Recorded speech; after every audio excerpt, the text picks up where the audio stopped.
Aqui estão dois temas que podem ser pretextos para conversa com o autor de um livro acabado de publicar, que se chama Os Facilitadores. O autor é Gustavo Sampaio, que está nesta altura connosco. Boa tarde, Gustavo. Muito obrigado por ter vindo. Política e negócios entrecruzam-se nas sociedades de advogados. É este o tema e é este, enfim, a tese que defende e demonstra no livro, tanto quanto já me pude aperceber.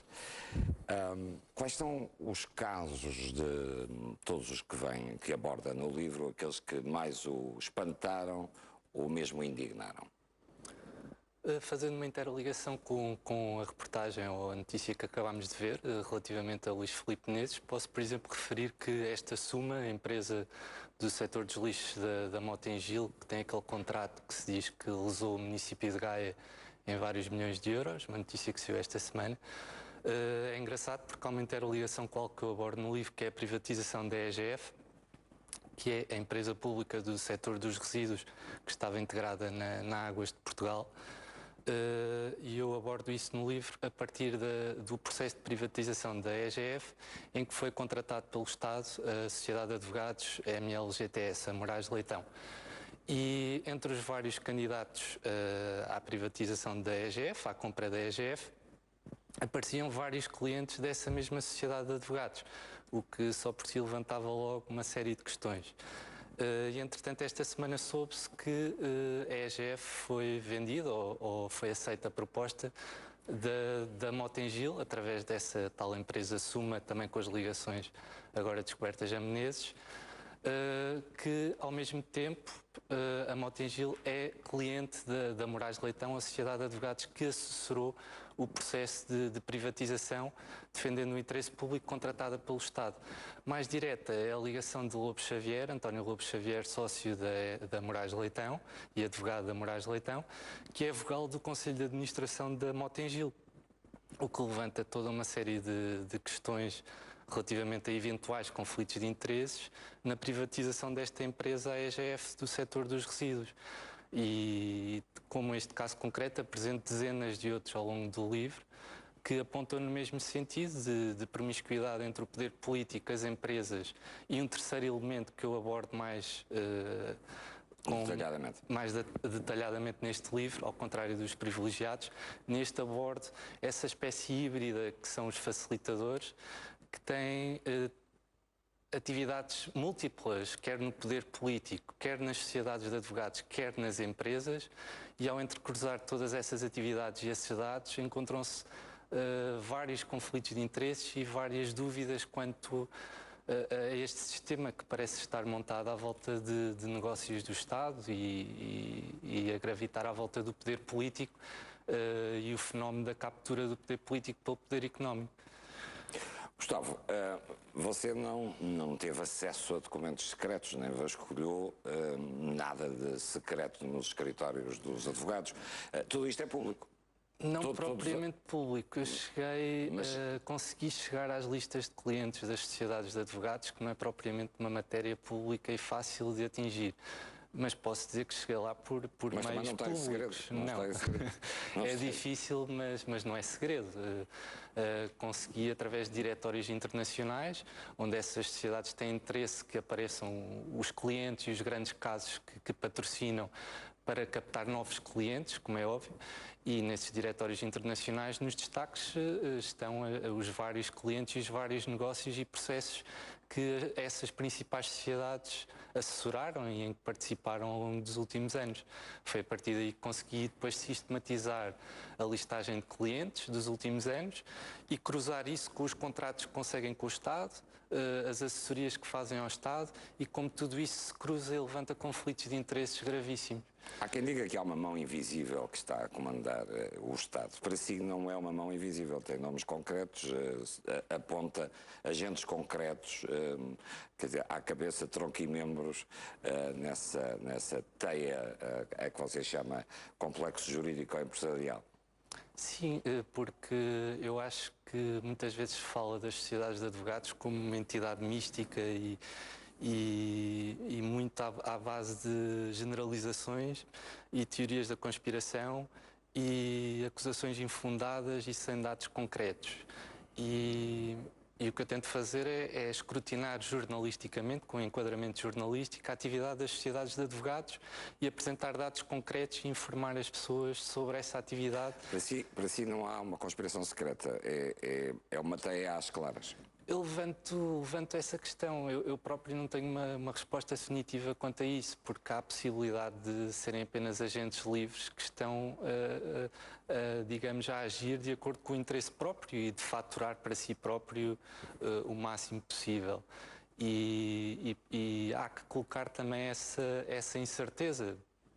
Eu não sei se há uma grande conspiração e uma grande teia, um grande sistema, ou se são apenas agentes livres que utilizam as lacunas nas leis, a falta Mas você fala aqui, por exemplo, da altura de um escritório do regime, isto é, parece haver qualquer coisa organizada. Há casos mais diretos e mais óbvios, como a Servo e Associados, que produziu o Código dos Contratos Públicos, e é a sociedade que mais fatura através de contratos públicos por ajuste direto. Nos últimos anos, quase 10 milhões de euros em contratos por ajuste direto. Isso é outra das questões que também levanto no livro, que é a participação dessas sociedades na produção legislativa. Há uma espécie de outsourcing da produção legislativa do Estado, em que sociedades são constantemente contratadas ou agentes facilitadores que estão em comissões que fazem produção legislativa, e depois isso levanta a questão de que, para além de faturarem depois através dessa legislação, no caso da Servo, há a questão de poderem beneficiar clientes, tendo sido eles próprios os produtores da legislação e sabendo onde é que estão, digamos, os buracos ou as lacunas da lei. E isso também é uma questão importante que levanto. Também a questão dos órgãos de regulação, onde há vários agentes que saltitam entre órgãos de regulação e as sociedades de advogados, cargos de administração em grandes empresas. Quero apontar exemplos. Está tudo no livro. Está tudo concretamente. Mas para quem ainda não conhece o livro...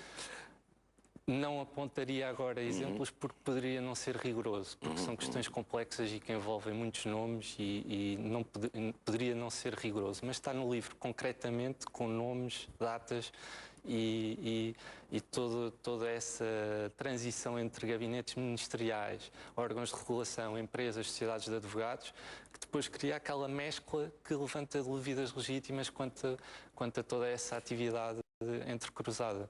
Gustavo, que reações espera, por exemplo, que o seu livro tenha junto das sociedades de advogados? Não sei. Teme por processos?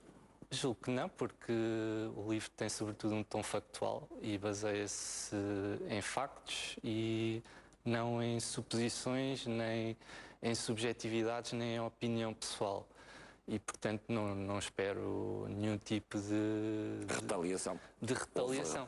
Agora, há sempre a possibilidade de retaliação gratuita, no sentido de intimidar e de levar a que as pessoas tenham receio de identificar determinadas situações.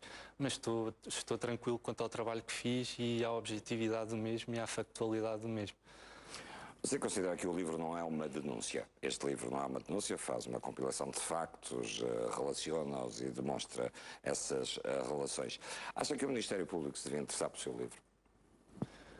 Penso que poderia ter uma boa base de dados para chegar a outras situações mais profundas que não estão tão à mostra. E eu tenho perfeitamente a noção de que a maior parte destas coisas são a ponta de um iceberg e que o que é verdadeiramente grave e importante está mais escondido. E se calhar não está nas listas de clientes e depois há aquela dificuldade de provarmos o tráfico de influências, em que não podemos entrar dentro da cabeça das pessoas. Se uma pessoa é, por exemplo, advogado numa sociedade de advogados e ao mesmo tempo deputado, nós não podemos, digamos, concluir automaticamente que essa pessoa não defende o interesse público enquanto está no Parlamento e o interesse dos seus clientes na sociedade de advogados. Portanto, o conflito de interesses é potencial e eu não posso, como jornalista, chegar à conclusão automática que essa pessoa é corrupta ou que não defende o interesse público. Agora, o conflito de interesses existe e é potencial. E isso leva a uma descredibilização imensa da atividade política, o que, por sua vez, leva à irrupção de movimentos populistas e demagógicos cada vez mais fortes na sociedade. E, nesse sentido, julgo que seria importante tomar medidas relativamente a todas estas questões. Acredita que o Parlamento se pode regenerar em termos destas incompatibilidades, destes conflitos de interesse e destas presenças aqui, deste lado do interesse público e depois do interesse privado? Todos os sinais que vão saindo são negativos. A classe política é capaz de, por si, rever essa situação? Ainda agora temos este pacote de medidas de António José Seguro relativamente às questões das incompatibilidades, em que algumas dessas medidas me parecem positivas e no bom sentido. Agora, essas medidas para já são apresentadas 3 anos depois de António José Seguro ter alcançado a liderança do PS e num contexto de disputa interna pela liderança do PS, que levanta a questão do timing e no final da legislatura. De qualquer modo, essas medidas das incompatibilidades, algumas delas parecem positivas, mas são apresentadas dentro de um pacote que inclui a redução do número de deputados. E toda a conversa ou todo o debate público em torno desta questão centrou-se na redução de deputados, que não tem nada a ver com as incompatibilidades. E parece-me já que é uma medida morta à partida por causa desse erro.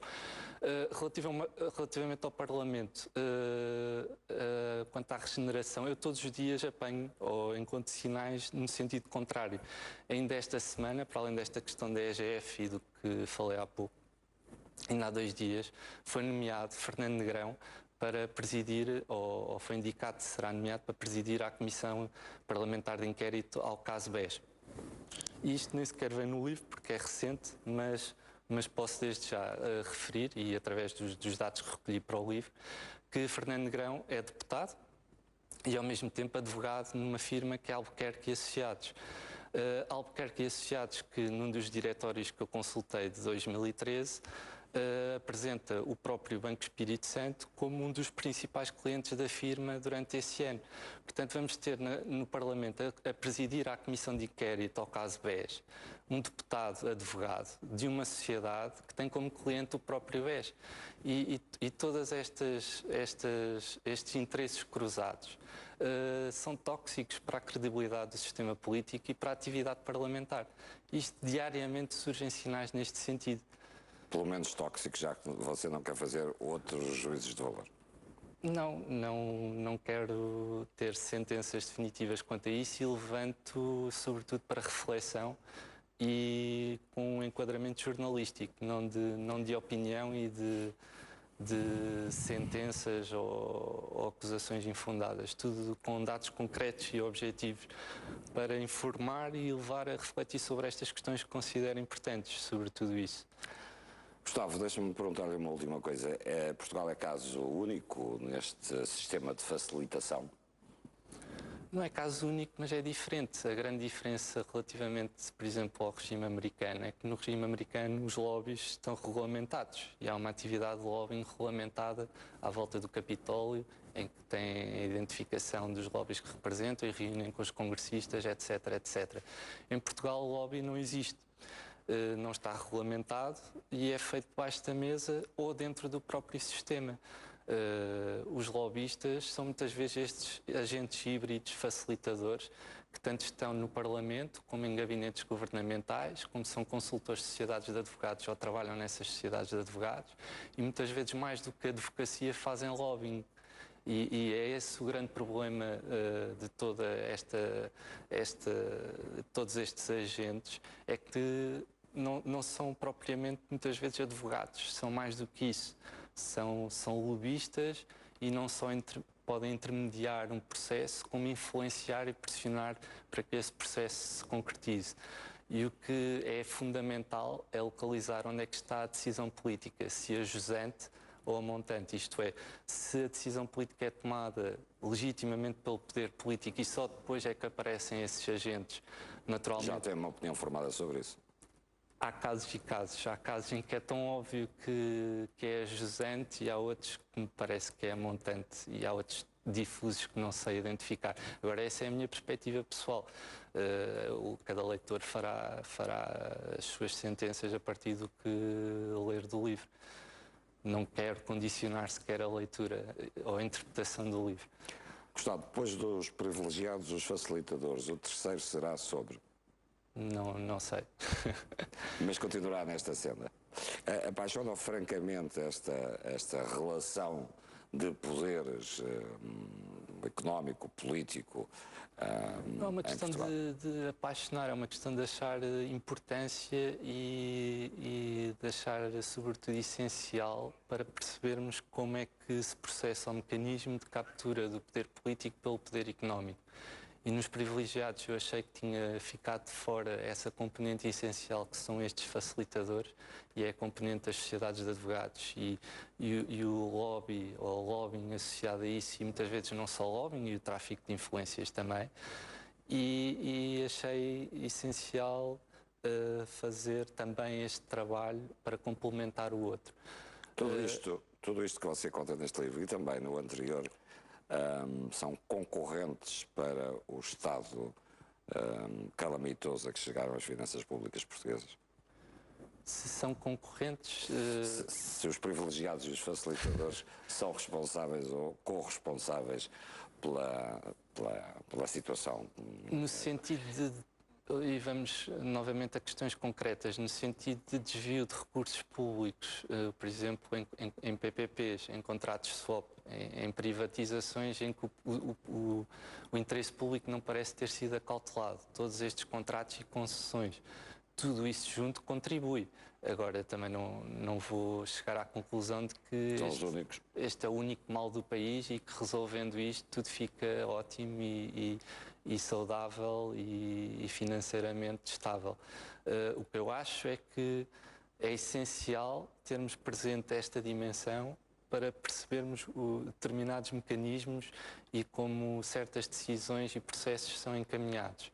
E a partir dessa informação e dessa percepção, mais facilmente chegaremos a soluções para atacar estes problemas, não propriamente ao nível jornalístico, mas o poder político que terá para que o livre tudo seja mais transparente e que se tomem medidas, lá está, nas incompatibilidades e na promiscuidade entre o poder político e as grandes empresas e as sociedades de advogados e que se tomem medidas para que esta situação se não se resolva, pelo menos que se minore e que não haja casos todos os dias e que se privatizem empresas do lixo com assessorias de sociedades de advogados que têm como clientes a empresa que ganhou a privatização. Parece-me que é uma questão básica de conflito de interesses não contratar essa sociedade de advogados para assessorar esse processo. Gustavo Sampaio, muito obrigado por ter vindo esta noite à TVI, falarmos deste seu segundo livro. Fica o convite que fez aos leitores para que tomem as suas conclusões depois de lerem os factos que transporta para este livro. Muito obrigado e boa noite. Obrigado.